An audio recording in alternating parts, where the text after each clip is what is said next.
অনেকে বলতেছে কিসের নির্বাচন, উনি যতদিন মনে চাই থাক না, সমস্যা করা হচ্ছে না। কথা কন নাকি আপনারা? তাহলে ডক্টর ইউনূস 5 বছর ক্ষমতায় চাক, এইটা চেয়ে জনগণের আবেগ পাগলা মসজিদের দান বক্সে ঢুকে গেছে সিটি। কথা কয় নাকি? যে আমি পাগলা মসজিদে দান করলাম আর দোয়া চাইলাম যাতে ডক্টর ইউনূস আরো 5 বছর ক্ষমতায় থাকে। উনি 6-7 মাসে যে খেলা দেখাইতেছে, আগামী 5 বছর যদি সত্যি দেশের জনগণ তাকে ক্ষমতায় রাখতে পারে, আমার বিশ্বাস এই বাংলাদেশ পৃথিবীর উন্নয়নশীল একটা রাষ্ট্র হিসেবে পৃথিবীর মানচিত্রে মাথা উঁচু করে দাঁড়িয়ে যাবে ইনশাআল্লাহ। ইনশাআল্লাহ বলেন, ইনশাআল্লাহ। আর ওনার সাথে একজন মেধাবী তরুণ যোগ দিয়েছেন, আশিক চৌধুরী, নাম শোনেননি? উনি আজকে সংবাদ সম্মেলনে এসে কথা বলেছেন আর বলেছেন অনেক মিডিয়াতে আমার এই উপস্থাপনার প্রশংসা করা হচ্ছে, কিন্তু আমি প্রশংসা পাওয়ার মতো কোনো কাজ করিনি। এটা আমাদের পুরো টিমের প্রশংসা পাওয়ার যোগ্য। আমি শুধু জাস্ট আমার যেটা কাজ আমি সেই কাজটাকে করেছি। আমার এটা একটা চাকরি, এটা ভেবে আমি কাজটা করেছি, আপনাদের প্রশংসা পাওয়ার জন্য কাজ করিনি। সম্মানিত ভাইরা আমার, তাহলে দেশের মানুষের আবেগ ভালোবাসা গেছে কোথায়? এই সমাজের হাজার হাজার মানুষ এখন চাইতেছে, লক্ষ লক্ষ মানুষ চাইতেছে, কোটি কোটি মানুষ চাইতেছে ডক্টর ইউনূস আরো কিছুদিন ক্ষমতার চেয়ারে বসে থাক। কথা বলেন ঠিক কিনা? পাগলা মসজিদের দান বক্সে সিটি পর্যন্ত লিখতেছে ইউনূসকে 5 বছর ক্ষমতায় দেখতে চায়। এই আবেগ ভালোবাসা গেছে কোথায়? আল্লাহ আল্লাহ বাংলাদেশের জমিনের শান্তি ফিরায়া দাও, জোরে বলেন আমিন। লম্বা হাবি লম্বা করবো না বাজান, এই জন্য ইসলামের অবস্থা সব সময় ভালো থাকে না। নবী ডেকে বলে বেলাল, ইসলামের অবস্থা কোনো ভালো না, কালিমা পড়েছ আপাতত প্রকাশ করা যাবে না। হযরতে বেলাল ডেকে বলে নবী, আমার জীবনের কোনো দাম নাই, আমার মনিব উমাইয়া, তাকে আমি বলেছিলাম উদ্দুম্বা ছাগল পেশাব পায়খানা করে দেয়, এই ঘরে থাকতে আমার বড় কষ্ট হয়, আমার জন্য একটা আলাদা ঘরের ব্যবস্থা করে দেন। উমাইয়া ডেকে বলে বেলাল, উদ্দুম্বার ছাগলের দাম আমার কাছে আছে, কিন্তু তোর মতো কালো হাসি বেলালের দাম আমার কাছে নাই। জোরে বলেন নাউজুবিল্লাহ। নবী গো, আপনি শুধু আমাকে দোয়া করে দেন মৃত্যু পর্যন্ত যেন কালিমার পথে টিকে থাকতে পারি। এই কথা বলে হযরতে বেলাল চলে গেলেন। পরের দিন সকালবেলা সূর্য উদয় হয়ে গেছে, অনেকটা বেলা হয়ে গেছে। হযরতে বেলাল দরজা খোলে না, অন্য চাকর যারা আছে নালিশ নিয়ে চলে গেছে উম্মায়ের কাছে, যা বলে নেতা এখন পর্যন্ত বেলাল দরজা খোলে নাই, তাই নাকি? বলে হ্যাঁ। ঠিক আছে চলো যাই। দরজায় ডাকতে বেলাল দরজা খোল, হযরতে বেলাল দরজা খোলে না, জোরে করে ধাক্কা মারছে, যখন দরজা খুলে গেছে তখন এইবার উমাইয়া তাকায় দেখে যেই রাত্রিতে হযরতে বেলাল কালেমা পড়ে মুসলমান হয়েছে, ওই রাত্রিতে একটা উদ্দুম্বা ছাগলের কাছে কোনো পেশাব পায়খানা নাই। জোরে বলেন মারহাবা। এইবার উমাইয়া ডেকে বলে, এই চাকরের দল, বেলালের বিরুদ্ধে মিথ্যা অভিযোগ দাও, তোমরা যখন ঘুমাচ্ছিলে বেলাল তখন ময়লা আবর্জনা পরিষ্কার করেছে, তাকায় দেখো না একটা উদ্দুম্বা ছাগলের কাছে কোনো পেশাব পায়খানা নাই, যাও নিজেদের কাজ করো। এই কথা বলে ওদেরকে তাড়িয়ে দিলেন। এক পা দুপা করে বেলালের কাছে চলে গেলেন। হযরতে বেলাল দেয়ালে পিঠটা লাগায়া জিহ্বা নাড়ায়া জিকির করে, কার হালকা করে ধাক্কা মারছে, যখন জবান দিয়ে কালেমা রস বের হয়েছে তখন এইবার ডেকে বলে বেলাল, তোর জবান দিয়ে কি শুনলাম তুমি কি মুসলমান হয়েছো? হযরতে বেলাল ডেকে বলে, মুসলমান হয় যারা মিথ্যা কথা বলতে পারে না তারা, ওয়াকুলু কওলান সাদীদা, মুসলমান হবে যারা সত্যবাদী হবে তারা, মুসলমান কখনো মিথ্যাবাদী হতে পারে। আর ওরা এত মিথ্যা কথা বলতো, মিথ্যা বলতে বলতে চেহারাটা বেঁকা হয়ে গেছে, এক পা কবরে ঢুকেছে, এত মিথ্যা কথা বলে শয়তান পর্যন্ত বলে আমি এত খারাপ না, বলে হেলিকপ্টার দিয়ে পানি দিয়েছিলাম, এখন তথ্য ফাঁস হয়ে আসে, ভিডিও ফুটেজ বের হয়েছে, হেলিকপ্টার থেকে পানি নয় ঢাকাবাসীর বুকে গুলি করা হয়েছিল। কথা বলেন, কি মিথ্যাবাদী! রাগ করবেন না আমার ভাইয়েরা, দিল দিয়ে কথাগুলো বোঝার চেষ্টা করবেন। এইবার আমরা এটাকে বলে বেলাল, উদ্দুম্বা ছাগলের মালিক বানায় দেব, থাকার জন্য ভালো করে ব্যবস্থা করে দেব। হযরতে বেলাল ডেকে বলে উমাইয়া দুনিয়ার কোন পার্থিব সম্পদের বিনিময়ে বেলাল তার ঈমান বিক্রি করবে না। বলে আমার কথা না শুনলে বড় নেতা আবু জেহেলকে খবর দেব। হযরত বেলাল ডেকে বলে কোন বড় নেতা ছোট নেতা এখন কাউকে গোনার টাইম নাই। আমি দুনিয়ার কোন আবু জেহেলকে ভয় করি না, আমি ভয় করি আমার আল্লাহকে। আল্লাহু আকবার। এই পাহাড় উমাইয়া দৌড়ে চলে গেল আবু জেহেলের বাড়িতে। যা বলে নেতার সংবাদ খুব খারাপ, আমার বাড়ির কি গোদার বেলাল কালেমা পড়ে মুসলমান হয়েছে তাই নাকি? বলে হ্যাঁ ঠিক আছে যাও আমি আসতেছি। আবু জেহেলের সাঙ্গ ক্যাডার মাস্তান ছিল যাদের কাজই হলো মুসলমানদের উপর নির্যাতন জুলুম চালানো। আজও তামাম পৃথিবীর দিকে তাকায়া দেখবেন জালেমদের বিশেষ একটা বাহিনী থাকে যাদের কাজই হলো টুপিওয়ালা দাড়িওয়ালা ইমানদার আল্লাহওয়ালাদের উপর নির্যাতন জুলুম চালানো, মুসলমানদেরকে টার্গেট করে করে বিদায় করা। কথা বলেন ঠিক কিনা? আবু জেহেল কত বড় বদমাইশ ছিল জানেন? হযরত আম্মার রাদিয়াল্লাহু তাআলা আনহু রাস্তাতে হেঁটে যাচ্ছেন, তার মা সুমাইয়াকে সঙ্গে নিয়ে। আবু জেহেল ডেকে বলে আম্মার শুনেছি তোমরা নাকি মুসলমান হয়েছো। হযরত আম্মার ডেকে বলে হ্যাঁ যা শুনেছেন সত্য, আমরা কালেমা পড়ে মুসলমান হয়েছি। আবু জেহেল ডেকে বলে আম্মার তুমি কি জানো এর পরিণতি কত ভয়ঙ্কর হতে পারে? এইবার আবু জেহেল হযরত আম্মার রাদিয়াল্লাহু তাআলা তার বয়স 18 থেকে 22 বছর হবে এবং তার মা সুমাইয়া দুইজনকে দুইটা খুঁটির সাথে বাঁধলেন। আর ডেকে বলে আম্মা এই মুহূর্তে যদি একটা খেলা দেখাই বলতো কেমন হবে? হযরত আম্মার বলে কি খেলা দেখাইবা? আবু জেহেল ডেকে বলে আম্মার রে তোর চোখের সামনে যদি আজকে আমি তোর মাকে উলঙ্গ করি বলতো কেমন হবে? হযরত আম্মার মাথাটা নিচু করেন। হযরত সুমাইয়া ওপাশ থেকে ডেকে বলে আমার সন্তান বেঈমানদের কথায় কখনো ঈমান ছাড়বা না। আবু জেহেল দৌড়ে চলে গেল, সুমাইয়াকে আঘাত করতে লাগলেন। হযরত সুমাইয়াকে আঘাত করতে করতে একটা নেতার দেহ থেকে কাপড় খুলে ফেলে দিলেন। সুমাইয়া মাটির উপর লুটিয়ে পড়েছে। আবু জেহেল ডেকে বলে যুবকের দল আম্মারের মাথাটা উঁচু করে ধর। হযরত আম্মার মাথা যখন উঁচু করে ধরা হলো, আম্মার ডেকে বলে আল্লাহ এই দৃশ্য দেখার আগে জমিনটা যদি ফাঁক হয়ে যেত আর আমি যদি জমিনের ভিতরে চলে যাইতাম তবুও ভালো ছিল। হযরত সুমাইয়া ওই পজিশন থেকে সন্তানকে ডেকে বলে আমার সন্তান আম্মার বেঈমানদের কথায় কখনো ঈমান ছাড়বা না। আবু জেহেল এইবার একটা বর্ষা দিয়া আঘাত করতে করতে হযরত সুমাইয়ার লজ্জাস্থানে আঘাত করলেন, ফিনকিতে রক্ত বের হয়ে গেল। হযরত সুমাইয়া এখন শাহাদাতের পেয়ালা পান করবেন। জীবনের শেষ সময় সন্তানকে ডেকে বলে আম্মা আমি আমার নাকে জান্নাতের সুঘ্রাণ পাইতেছি, হয়তো আমি আর বেঁচে কোন বাঁচবো না, কিছু সময়ের মধ্যে আমি হয়তো শহীদ হয়ে যাব। ও আমার সন্তান আম্মা মৃত্যুর আগে মা হিসাবে বলে যা খবরদার খবরদার বেঈমানদের কথায় কখনো ঈমান ছাড়বা না। আল্লাহু আকবার। সাহাবায়ে কিরামদের ঈমান কত মজবুত ছিল, জীবন দিয়েছেন তবুও জালেমের কাছে মাথা নত করে নাই। সে আবু জেহেল সাঙ্গপান ক্যাডার মাস্তানে চলে আসছে বেলালের কাছে। উমাইয়ের বাড়িতে আসার পরে ডেকে বলে বেলাল এই দিকে আয়। হযরতে বেলাল যখন কাছে আসলেন ডেকে বলে বেলাল এসব কি শুনছি তুমি নাকি মুসলমান হয়েছো? হযরতে বেলাল ডেকে বলে যা শুনেছেন সত্য, আমি নবীজির হাতে হাত রেখে কালেমা পড়ে মুসলমান হয়েছি। আবু জেহেল ডেকে বলে বেলাল তুমি যদি চাও তোমরা ছাগলের মালিক বানায় দেব, থাকার জন্য ভালো ঘরের ব্যবস্থা করে দেব। ও বেলাল তুমি যদি চাও ব্যবসা বাণিজ্য করবা, টাকা পয়সা যা লাগে দিরহাম যা লাগে আমরা দেব। বেলাল তুমি চাইতে দেরি, তোমার চাহিদাটা পূরণ করতে আমরা দেরি করব না। হযরতে বেলাল ডেকে বলে আবু জেহেল রে দুনিয়ার সব সম্পদ যদি আমি বেলালকে দিতে চাও, দুনিয়ার সব সম্পদ ছাড়তে রাজি, বিশ্ব নবীর কালেমা ছাড়তে রাজি নাই, বলুন সুবহানাল্লাহ। এবার আবু জেহেল ডেকে বলে বেলাল এত বড় লোভনীয় প্রস্তাব দিলাম রাজি হইলা না। বেলালের মতো যারা খাঁটি ইমানদার এরা টাকার কাছে বিক্রি হয় না, কিন্তু মুনাফিক মার্কা মুসলমান যারা টাকার কাছে বিক্রি হয় তারা। টাকা পাইলে বৈধকে অবৈধ বলে ফতুয়া দেয়, অবৈধকে বৈধ বলে ফতুয়া দেয়।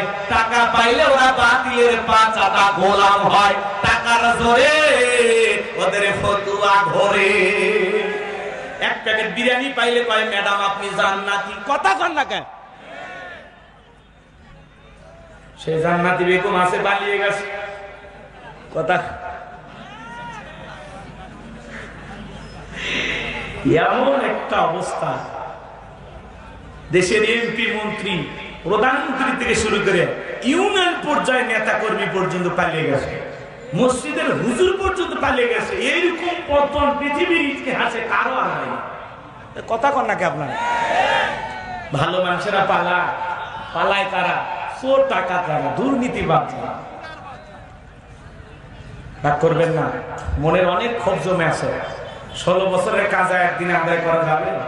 অনেক দুঃখ আছে। বাজার আমার চলেন সামনের দিকে যাই। আমি গুনাহগার যে কথা বলতে চাচ্ছিলাম কষ্ট মনের মধ্যে নেবেন না।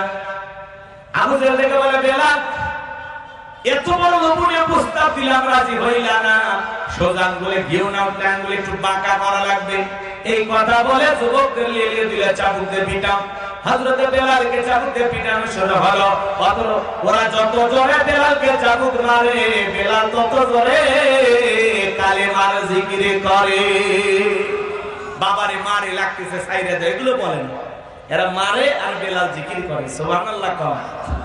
এইবার আবু জেহেল রেগে বলে বেলাল মারতে মারতে চামড়া ফেটে যখন রক্ত ঝরতেছে, আবু জেহেল রেগে বলে বেলাল চামড়া ফেটে রক্ত ঝরতেছে তবুও কি নবী মুহাম্মাদের কালেমা ছাড়বে না?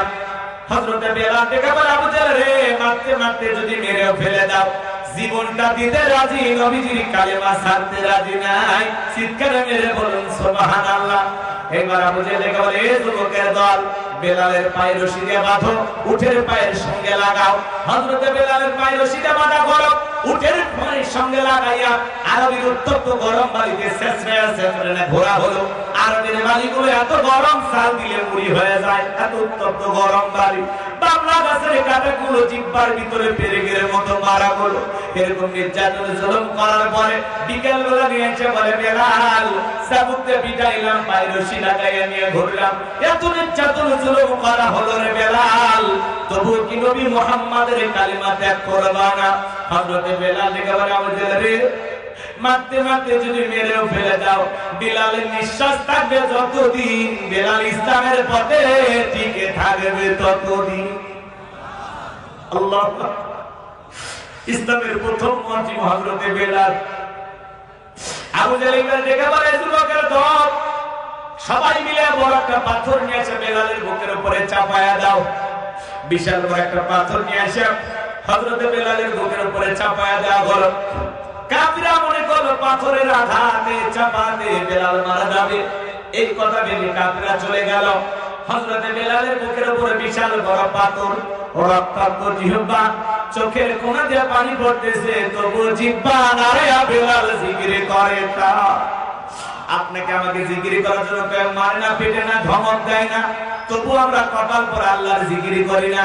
হাদিস শরীফের ভিতরে আসছে যার জিহ্বাটা আল্লাহর জিকিরে তরুতাজা থাকে, আল্লাহর জিকিরে ভিজা থাকে, ওই জিহ্বাওয়ালা মানুষ কোনদিন জাহান্নামের আগুনে জ্বলবে না। বলুন সুবহানাল্লাহ। আযকুরুনি আযকুরুকুম ওয়াশকুরুলি ওয়ালা তাকফুরুন। তোমরা আমারে স্মরণ করো, আমি আল্লাহ তোমাদেরকে স্মরণ করব। কৃতজ্ঞতা প্রকাশ করো, কৃতজ্ঞ হয়ো না। আল্লাহু আকবার। আমার ভাইরা সবসময় আল্লাহর জিকির করবেন জবান দিয়া। মাঠে কাজ করতে করতে জিকির করা যায়, ব্যবসা বাণিজ্য করতে করতে জিকির করা যায়, পথ চলতে চলতে জিকির করা যায়। সবসময় জবানে আল্লাহর জিকির চালু রাখবেন।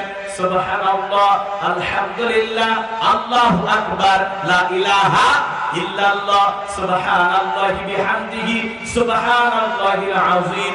জবানে হালকা, মিজানের পাল্লায় নেকির ওজন অনেক বেশি। সব সময় জবানে জিকির থাকবে। কার একটু জোরে কর না ভাই, খারাপ লাগতেছে আপনাদের, দোয়া করে দেব। একটু শুনবেন শুনবেন, সামনের দিকে যাই বাজান গো আমার। যে কথা বলতে চাচ্ছিলাম, এইবার হযরতে বেলাল রক্তাক্ত জিহ্বা নাড়ে আল্লাহর জিকির করে, চোখের পানি ছেড়ে দিয়ে কাঁদে আর ডেকে বলে আল্লাহ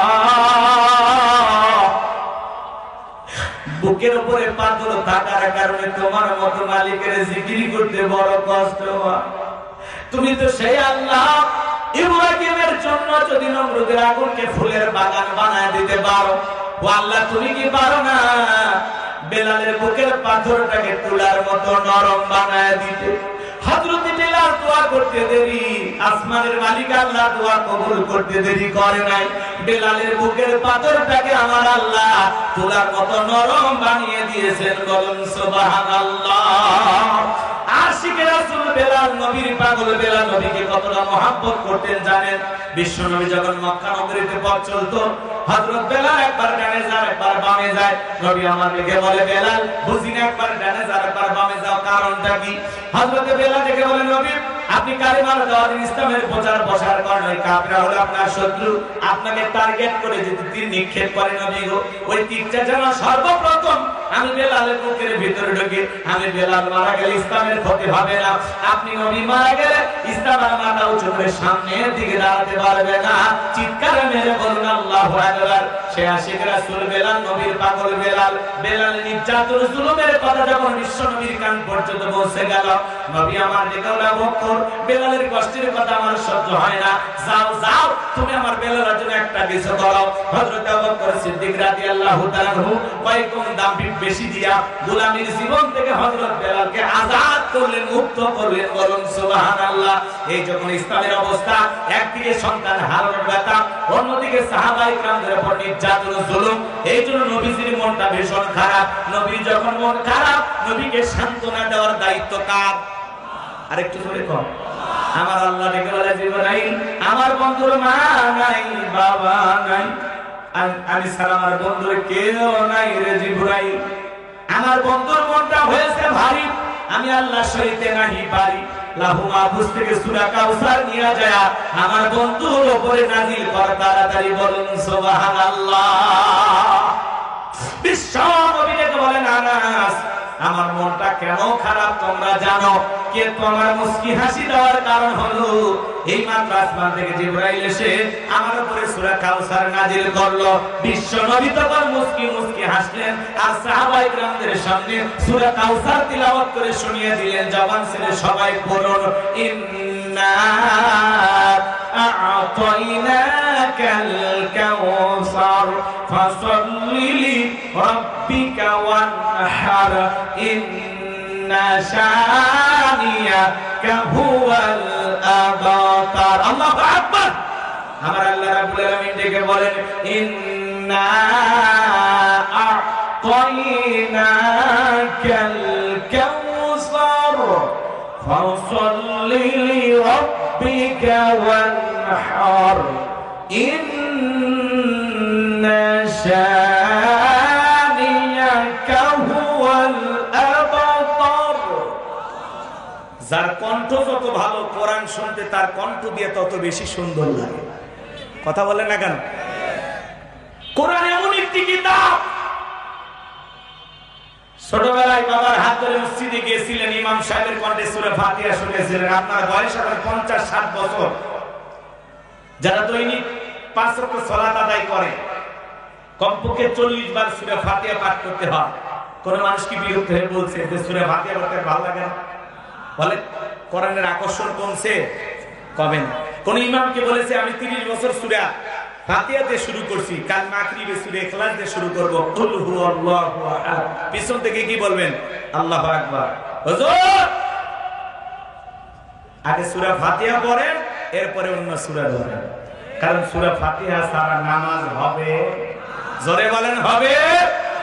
কোরআনের ভিতর আল্লাহ এমন একটা আকর্ষণ দিয়েছে, কোরআন জোরে বললেও মজা লাগে, টেনে বললেও মজা লাগে, মাঝামাঝি সুরে বললেও মজা লাগে। কোরআনের আকর্ষণ কিয়ামত পর্যন্ত করবে না। চিৎকার মেরে বলুন সুবহানাল্লাহ। কোরআনের ভিতরে যে মধু আছে, যে আকর্ষণ আছে, কিয়ামত পর্যন্ত কমবে না। অনেক পয়গম্বরকে আল্লাহ অনেক মুজিজা দিয়েছে, নবীও বিদায় নিয়েছে, মুজিজাও বিদায় নিয়েছে, কিন্তু উম্মতে মুহাম্মাদীর জন্য বিশ্ব নবীকে আল্লাহ এমন একটা মুজিজা দিয়েছেন যার নাম কোরআন। কিয়ামত পর্যন্ত এই কোরআনের আকর্ষণ কমবে না। বলুন সুবহানাল্লাহ। কি বলেন? রাগ করেন? একটা গান 2 বার 3 বার শুনে মানুষ বিরক্ত হয়, বলে এই গান বন্ধ কর, কিসের আউল ফাউল গান বাজা, মানুষ বিরক্ত হয়ে যায়। কথা বল না? কথা আপনারা কি আমার কথা রাগ করতেছেন? মানুষ বিরক্ত হয় না একটা গান শুনে, কিন্তু কোরআন শুনে কেউ বিরক্ত হয়? আর যদি কেউ বলে কোরআন শুনে আমার বিরক্ত লাগে, খারাপ লাগে, বুঝবেন আপনার অন্তর কি হয়েছে, মরিচা বুঝছে, আপনি ধ্বংস হয়ে গেছেন। কথা বল, মনটা যদি আবু বকরের মতো নরম হয়, কোরআন শুনলে ঈমানটা বাড়বে। আর মনটা যদি আবু জেহেলের মতো শয়তানিতে ভরা থাকে, আবু জেহেল সারা রাত কোরআন শোনার পরে হেদায়েত তাকে জোটেনি। কথা বলে ঠিক না? মনটা আবু বকরের মতো নরম করে। আমার ভাইয়েরা, কষ্ট হচ্ছে আপনাদের। তাহলে কোরআনের সাথে আমাদের সম্পর্ক রাখা দরকার আছে না? নিজেরা আলেম হতে পারেননি, হাফেজ হতে পারেননি, সন্তানদেরকে মাদ্রাসায় পড়াইয়া হাফেজ আলেম বানানোর দরকার আছে না? নাই। নায়কের বাবা হয় লাভ নাই, গায়কের বাবা হয় লাভ নাই। যে অভিভাবক তার মা নিজের হাতে সন্তানকে গানের স্কুলে, নাচের স্কুলে ভর্তি করায়, এরকম মা বাবা আছে? সন্তানকে শিখায় সা রে গা মা পা নি ধা পা গা সা মা গা গা গা গা, বলেন এগুলো শিখালে সব পাওয়া যাবে?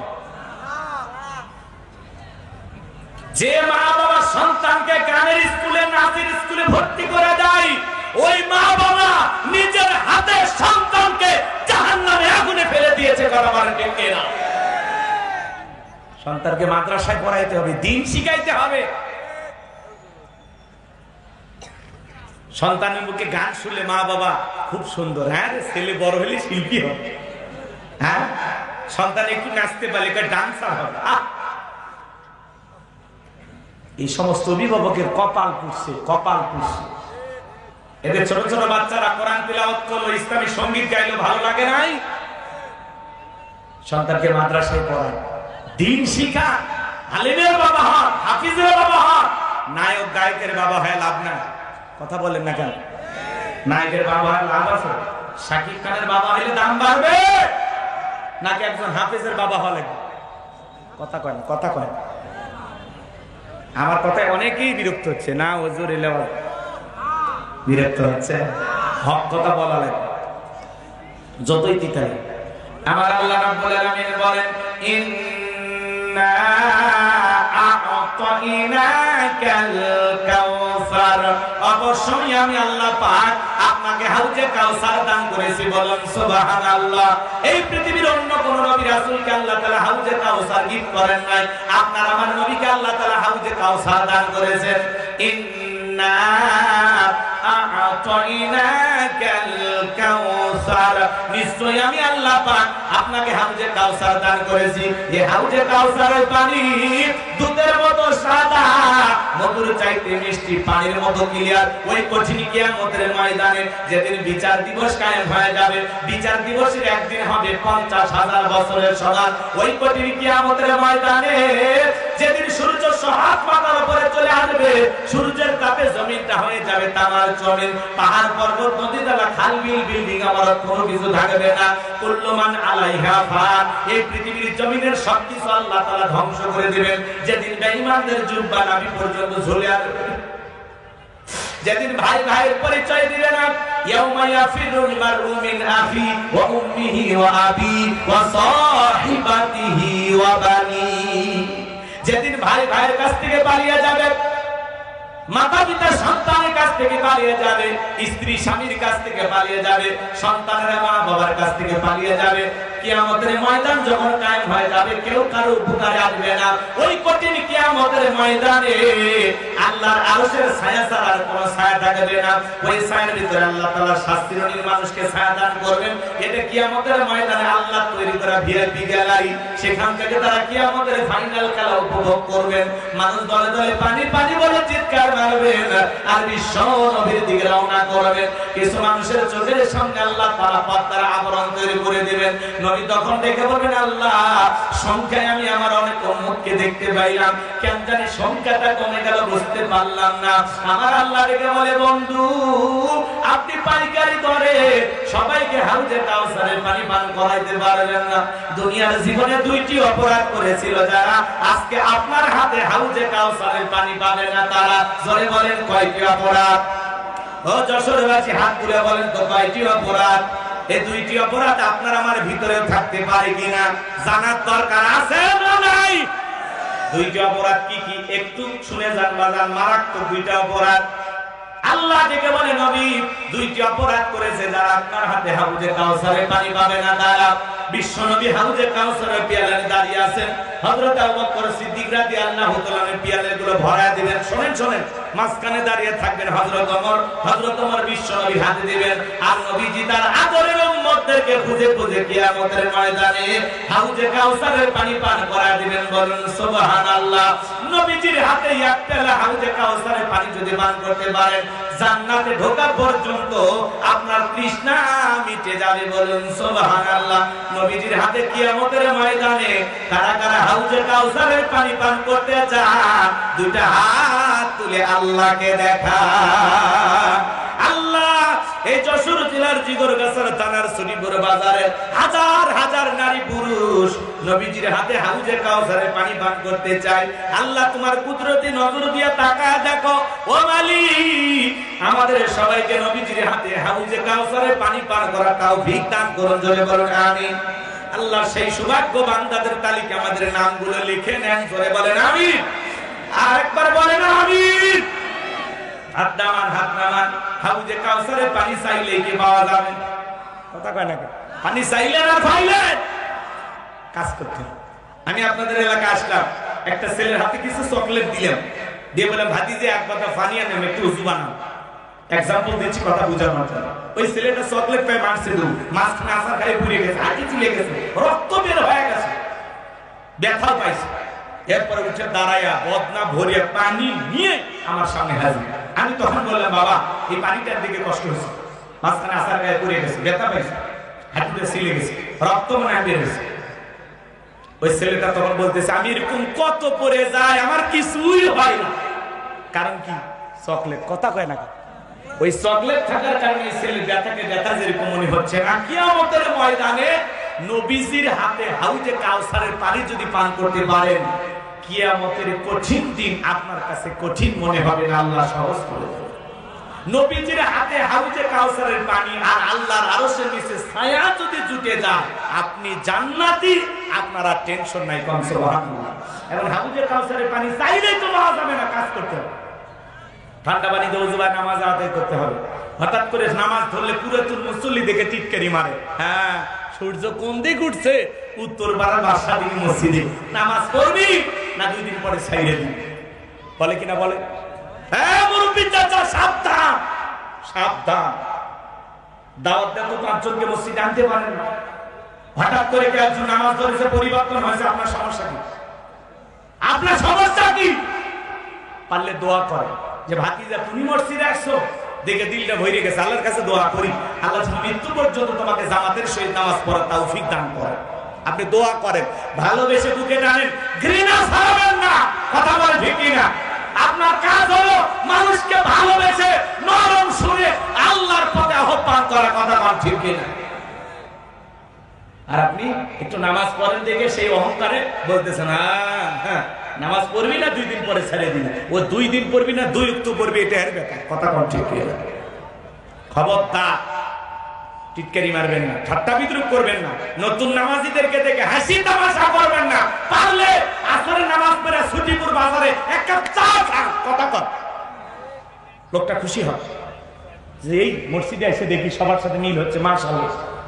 যুবক বয়সে দাঁড়িয়ে রাখছে, ওইটা নিয়ে সমালোচনা। এই বসে দাঁড়িয়ে কি দাঁড়িয়ে রেখে বউ নিয়ে ঘুরতে গেছে, ভাবি আসসালামু আলাইকুম, সাথে চাচার খবর কি? বউ বাড়িতে এসে রাগ করে তোমার সাথে বাইরে যাওয়া যায় কেন? ভাই আমার ডাকে ভাবি, তোমার ডাকে চাচা। দেও এদিক খেয়াল করে, যেই বউ নবীর সুন্নত দাড়িকে মহব্বত করে না, ওই বউ আপনাকে 100% ভালোবাসা দিতে পারবে না। কথা বলে ঠিক না? দাড়ি হলো নবীর সুন্নত। কার সুন্নত? কথা কয় না কে? পৃথিবীর সকল নবীদের মুখে দাড়ি ছিল। দাড়ি হলো পুরুষের সৌন্দর্য। যার মুখে দাড়ি নাই, মহিলারও দাড়ি নাই, পুরুষের দাড়ি নাই। কথা কয় না? আপনি যশোর থেকে ঢাকার পথে রওনা করেছেন, আল্লাহ না করুক বাস দুর্ঘটনা আপনি মারা গেছেন, পকেটে টুপিও নাই, মুখে দাড়িও নাই, মানুষ তখন কি করবি? কাপড় খুলে দেখবি মাথা কাটা আছে না নাই। কথা বলতে এই জন্য হয় মুখে দাড়ি, না হয় একটা টুপি নিয়ে ভরেন। আপনি যে মুসলমান, কথা কন নাকি আপনারা? এই যে মাহফিলে আসছেন কয়েকজনের মাথায় টুপি, চলেন আমার সাথে নোয়াখালী, ফেনী, লক্ষ্মীপুর, ময়মনসিংহ, জামালপুর, প্রত্যেকটা শ্রোতার মাথায় খালি টুপি দেখবেন, কথা ঠিক। এই জন্য হয় পকেটে টুপি, না হয় মুখে দাড়ি নিয়ে রাস্তায় বের হয়, আর না হলে দুর্ঘটনায় মারা গেলে মানুষ ইজ্জত ফুলিয়ে দেখতে, কথা ঠিক না? রাগ করতেছেন আপনারা মনে হয়? তাহলে হাউজে কাউসারের পানি চাইলে পাওয়া যাবে না, হাউজে কাউসারের পানি পান করতে গেলে কাজ করতে হবে দুইটি। দুইটা আঙ্গুল তুলে বলেন তো কয়টি? দুইটি। আওয়াজ চলে এসব হলো না, উঠাই যাবে। হ্যাঁ, একটু বেশি করে অভ্যাস করেন। 16 বছর মিছিল করতে পারেননি, সামনে মিছিল করালেন। রাগ করতেছেন? হাউজে কাউসারের পানি পান করতে গেলে দুইটি কাজ করা লাগবে। আল্লাহ তাআলা সেটা 2 নাম্বার আয়াতে জানিয়ে দিলেন। সবাই জবান ছেড়ে আমার সঙ্গে তেলাওয়াত করুন। ফাসাল্লি রাব্বিকা ওয়ানহার, বলেন ফাসাল্লি রাব্বিকা ওয়ানহার। 1 নাম্বার হলো রবের উদ্দেশ্যে সালাত আদায় করা লাগবে। ফাসাল্লি রাব্বিকা, রবের উদ্দেশ্যে সালাত। নামাজ হবে একমাত্র কার জন্য? قل إن صلاتي ونسكي ومحياي ومماتي لله رب العالمين। সূরা আনআম আয়াত নাম্বার 162। আল্লাহ রাব্বুল আলামিন জানিয়ে দিলেন, নবীজি আপনি বলুন আমার নামাজ, আমার কুরবানি, আমার জীবন, আমার মরণ লিল্লাহি রাব্বিল আলামিন, আসমান জমিনের প্রতিপালকের জন্য। তাহলে মুমিন জীবনের সব ইবাদত হবে একমাত্র আল্লাহ তাআলাকে রাজি খুশি করার জন্য। কথা বলেন ঠিক কি না? ফাসাল্লি রাব্বিকা, রবের উদ্দেশ্যে সালাত। যেমন তেমন ভাবে নামাজ পড়লে হবে না, নামাজ নামাজের মতো আদায় করা লাগবে। আল্লাহ বলেন ফাল্লিয়াবুদু রাব্ব হাদাল বাইত আল্লাযী আত'আমাহুম মিন জু' ওয়া আমানাহুম মিন খাউফ। আল্লাহ তাআলা বলেন এই ঘরের মালিকের ইবাদত করো। ইবাদত যদি ইবাদতের মতো হয়, নামাজ যদি নামাজের মতো হয়, বান্দারে 5 ওয়াক্ত সালাতে মাথা নত করে আমি আল্লাহকে যদি সিজদার মতো সিজদা দিতে পারো, আমি আল্লাহ তোমাদেরকে 2টা জিনিস দেব।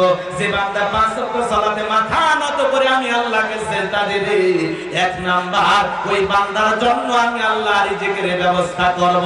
যে বান্দা আমি আল্লাহকে রাজি খুশি করার জন্য 5 ওয়াক্ত সালাতে মাথা নত করবে, ওই বান্দাকে আমি আল্লাহ না খাওয়ায় রাখবো না, আমি আল্লাহ তার রিজিকের ব্যবস্থা করব।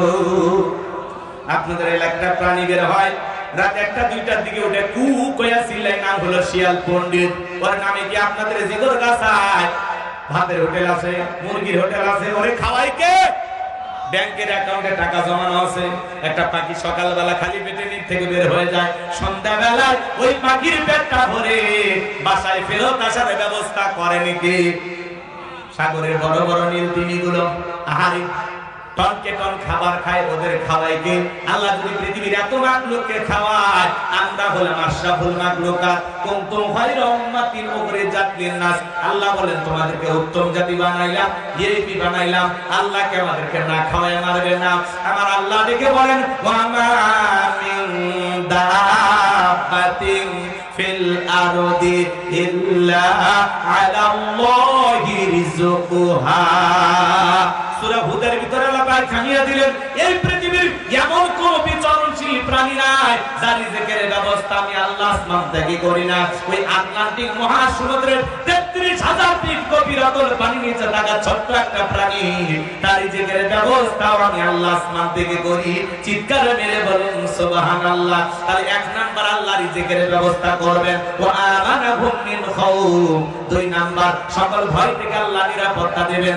আপনি 2 লাখ টাকা নিয়ে যশোর শহর থেকে আপনার এই ছুটিপুর বাজারে আসবেন, রাত 2টা বাজে মনে মনে ভাবতেছেন আল্লাহ টাকা নিয়ে বাড়ি পর্যন্ত যাইতে পারবো নাকি? ছিনতাইকারী কবলে পড়ে টাকা যান 2টাই হারাবো, ভয় আছে না নাই? চুরির ভয় আছে না নাই? কথা বলেন না কেন? স্বাধীনতার 54 বছর কেটে গেল, কত নেতা ক্ষমতার চেয়ারে বসলো, চুরি বন্ধ করতে পারে নাই।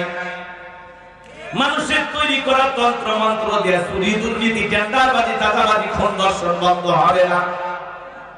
কথা কয় না কেন? রাগ করতেছেন আপনারা? চুরি বন্ধ করতে হলে আল্লাহর আইন লাগবে।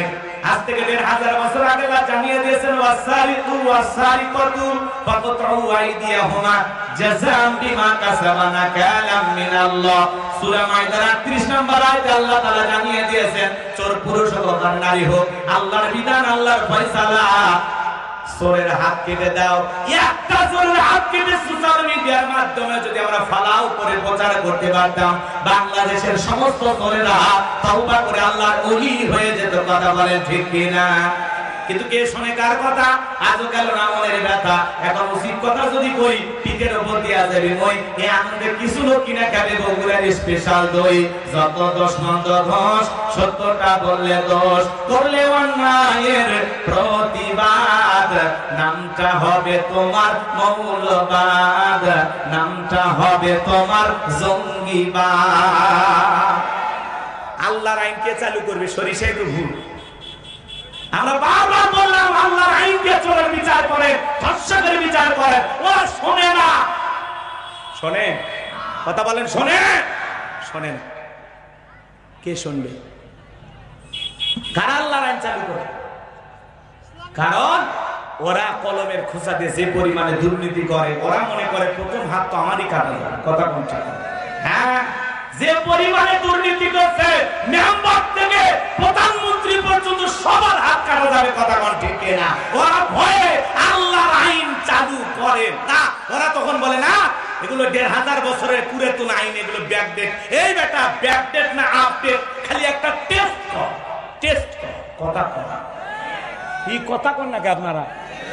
এই জমিনে আল্লাহর আইন চালু হোক, কারা কারা চাল একটু হাত তুলে দেখান। বিল্লাহি তাকবীর।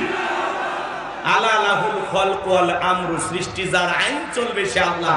ইফতিজিং, দুর্নীতি, খুন, ধর্ষণ বন্ধ হয় না। গণধর্ষণ, শিশু ধর্ষণ, যেখানে সেখানে ধর্ষণ বন্ধ হয় না। একজন চিনাকারী নারী পুরুষের বিচার আল্লাহর বিধান অনুযায়ী করেন, একজনের বিচার করেন। ইফতিজিং দূরের কথা, নারীর দিকে বাঁকা চোখে তাকানো দূরের করা কথা, যুবকদের স্বপ্নদোষ বন্ধ হয়ে যাবে। কথা বলে ঠিক কিনা?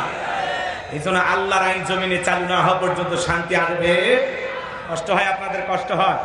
তাহলে ফাসলি রব্বিকা ওয়ানহার, রবের উদ্দেশ্যে সালাত আদায় করা লাগবে। যেমন তেমন নামাজ পড়লে হবে না। আমি আমার ওয়াজে বলে থাকি, এই দেশে নামাজি আছে ৫ রকমের, ৫-এর, ৭-এর, খাটের, ঠাটের, ভোটের। বুঝলেন না তো? সংক্ষিপ্ত করে বলে দিই না, দেরি হচ্ছে। দোয়া করব, শুনবেন কিছুক্ষণ? দোয়া দোয়া শোনে। নিয়মিত যারা ৫ ওয়াক্ত সালাত আদায় করে এরা খাঁটি মুসলমান। ফাসলি রব্বিকা, রবের উদ্দেশ্যে, আল্লাহকে খুশি করার জন্য। কারা কারা ৫ ওয়াক্ত নামাজ পড়বেন হাত তুলে দেখেন। এই যে আমরা যারা নিয়ত করেছি আমরা খাঁটি মুসলমান, নির্ভেজাল মুমিন, কোন সুবহানাল্লাহ, হাত নামা। ৭ দিন পরে পরে জুমার নামাজ পড়তে যায় যারা, লাইফ সাপোর্টে বেঁচে থাকা মুসলমান। তা কথা কয় না, মানে এরা কোনো মতে মুসলমান আছে। ৭ দিন পরে জুমার নামাজ পড়ে যা, মসজিদের টাইসে ধুলে খোঁজে, মসজিদের টাইসে ধুলে ধুলে বেতনটা না হালাল করেন, খাচ্ছেন আর বাইরের মতো মোটা হচ্ছে। কথা কয় না? এই ছেলে শোনো, মসজিদের ধুলে পরিষ্কার করার দায়িত্ব কি হুজুরের একা? এই বেটা, মসজিদের টাইসে ধুলে পড়ে আছে, ওখান থেকে ময়লাটা তুমি পরিষ্কার করো, আল্লাহ তোর অন্তরের ময়লা পরিষ্কার করে দেবে। বিশ্বনবী এক জায়গায় গিয়ে সালাত আদায় করলেন, মসজিদের পাশে একটা নতুন কবর। বিশ্বনবী সাহাবায়ে কেরামদেরকে লক্ষ্য করে বলেন, ও আমার সাহাবীরা, এই কবরে থাকা ব্যক্তি জান্নাতি। সুবহানাল্লাহ। সাহাবায়ে কেরাম বললেন, নবী গো, এই ব্যক্তি কেমন আমল করেছে যার কারণে জান্নাতি, আমরা জানতে চাই। নবী আমার দেখে বলে, সাহাবীরা, এই ব্যক্তি আল্লাহর ঘর নিয়মিত ঝাড়ু দিত, এই জন্য আল্লাহ তাআলা খুশি হয়ে তার কবরটাকে জান্নাতের বাগান বানিয়েছে। তাহলে ৭ দিন পরে পরে জুমার নামাজ পড়ে যারা, এরা হলো ৭-এর মুসল্লি। আর মানুষ মারা গেলে জানাজার নামাজ পড়ে যারা, খাটের মুসল্লি তারা। ফজরের নামাজের পরে মসজিদের মাইক এলান হয়, এই গ্রামের অমুক ব্যক্তি মারা গেছে, ইন্না লিল্লাহি ওয়া ইন্না ইলাইহি রাজিউন। মৃত্যুর সংবাদ শোনার পরে সবাই চলে আসে।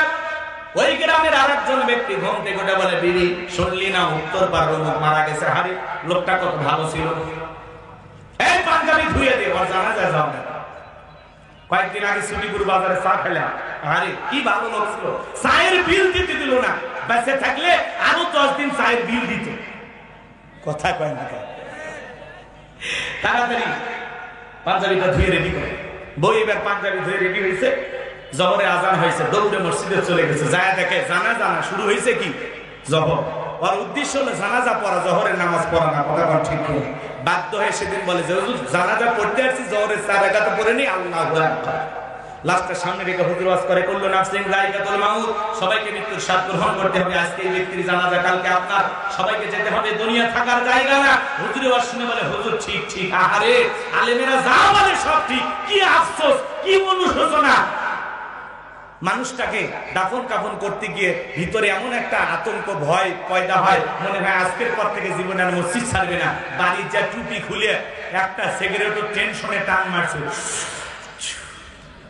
আর সব সিগারেটের ধুমের সাথে উড়ে গেছে। কথা কম, কথা ঠিক না ঠিক? দুই ঈদের নামাজ পড়ে যারা খাতের মুসল্লি, তারা যশোর শহর থেকে একটা ভিআইপি শেরওয়ানি পাঞ্জাবি কিনে সকালবেলায় পাঞ্জাবি পরে বউ বলতেছে, সকিনা দেখো তো আমার কেমন লাগতেছে। কয় তুমি আমার গরিবের শাকিব খান। কথা কয় না, কয় তোমার সেই ভাল লাগতেছে, পাঞ্জাবি পরে সেই ভাল লাগতেছে। বগুড়ে একটা পাঞ্জাবির নাম দিয়েছিল ভাঙসু, মানে যেই ছেলেরা বিয়ে করছে, জ্বালা যন্ত্রণা আছে, প্রেম করছে, ছেঁকা খাচ্ছে, এদের জন্য একটা নতুন পাঞ্জাবি বগুড়ে বাইর হয়েছিল, এর নাম হলো ভাঙসু। পাঞ্জাবি নাম কি? ওই পাঞ্জাবি পরে যাচ্ছে, যা ঈদের নামাজ পড়ে বলতেছে, হুজুর আপনারা বলেন ঈদের দিন একটু কোলাকুলি করা লাগে, আপনি আসেন। হুজুর নিয়ে একটু কোলাকুলি করা নিয়োগ করছে ভাই, কিন্তু মাঝখানে এমন পেট, 26 মাসের গর্ভবতী, মাঝখানে পেট হয়ে গেছে বেরিয়ে, কিসের কোলাকুলি হচ্ছে, খালি পেট আপনি। কথাকে বোঝেন না? হুজুর খালি বুকে নিবেন চায়, ভাই না, আজকাল পেট বেঁধে গেছে। কানে কানে হুজুর বলতেছে, ভাই রোজা কয়টা? 29টা না 30টা? তারাবি পড়ছেন না পড়েনি? হুজুর ব্যবসায়িক চাপে রোজাও রাখতে পারিনি, তারাবি পড়তে পারিনি, কিন্তু ইফতার খাওয়া মিস করিনি, নিজেও খাসি, ও মুসলিমদেরকে ডাইকে খেলেছি, আমার মন ভালো। কি ভালো আছে না? এরা হলো ঠাটের মুসল্লি। আর নির্বাচনের আগে মাথায় টুপি, গায়ে পাঞ্জাবি, খোঁচা খোঁচা দাড়ি নিয়ে সামনে হাজির হয় যারা ভোটের মুসল্লি, তারা এসে স্লোগান দেয়, ভাই আমার আগামীতে যদি নির্বাচিত করতে পারেন, গ্যাস দেব, বিদ্যুৎ দেব, উন্নয়নের জোয়ারে ভাসিয়ে ডুবিয়ে মারবো ইনশাআল্লাহ। কথা কয় না, আছে না নাই? আর আমরা তাদের পিছনে স্লোগান দিই, বন্ধু ভাই চরিত্র ফুলের মতো পবিত্র, নামাজ পড়ে করতো, গাঁজা খাই 5 ওয়াক্ত, ঘুমসুরিতে পাকা পড়ত, শয়তানের 1 নাম্বার ভক্ত, হুজুরদের খুবই শক্ত, সুজে খাই গরিবের রক্ত। পোস্টারে লেখা আছে গরিবের বন্ধু, ভোট দিয়ে দেখেন গরিবের কয় নাম্বার শত্রু। কথা কর না কেন? একটা বয়স্ক ভাতার কাঠ নিবে গেলে 2-1000 খায়, রাস্তার বরাদ্দ হয় 10 কোটি টাকা, ওপর থেকে নিচ পর্যন্ত পকেট ভরাইতে ভরাইতে 8 কোটি শেষ, বাকি 2 কোটি টাকাতে কোনো মতে আলকাতরা দিয়ে রাস্তা কালো করে ধুয়ে যায়। ওই রাস্তার কালো পিছে ছাগল পেশাব করলে ভেসে। কথা কন, ব্রিজে এমন দুর্নীতি করে ঢুকানোর কথা, রড ঢুকে দিয়েছে বাস, ব্রিজ উদ্বোধন করার আগে রুকুত চলে যায়। এরকম দুর্নীতিবাজ আছে না নাই? এই দেশের এমপি মন্ত্রীর 11 লক্ষ কোটি টাকা দুর্নীতি করে বিদেশে পাচার করেছে। কথা বলেন ঠিক কিনা? খালি দুর্নীতি। এই দেশে দুর্নীতি করতে করতে লুটপাট করে খাইতে খাইতে রে ভাই এই দেশের মাটি ছুঁয়ে সব খাচ্ছে। কথা কন, সব খাইছে, আবার হাড় হাড্ডি খেয়েছে। আরে ভাই এই দেশের আবার হাড় হাড্ডি আছে নাকি? সব খেয়ে গেছে। নাক করতেছেন মনে হয় আপনারা। আমার ভাইয়েরা, কষ্ট মনের মধ্যে নেবেন না, তাহলে নামাজের মতো আদায় করা লাগবে। ফাসল্লি লিরাব্বিকা ওয়ানহার, রবের উদ্দেশ্যে সালাত, নিয়মিত আমরা সালাত আদায় করব।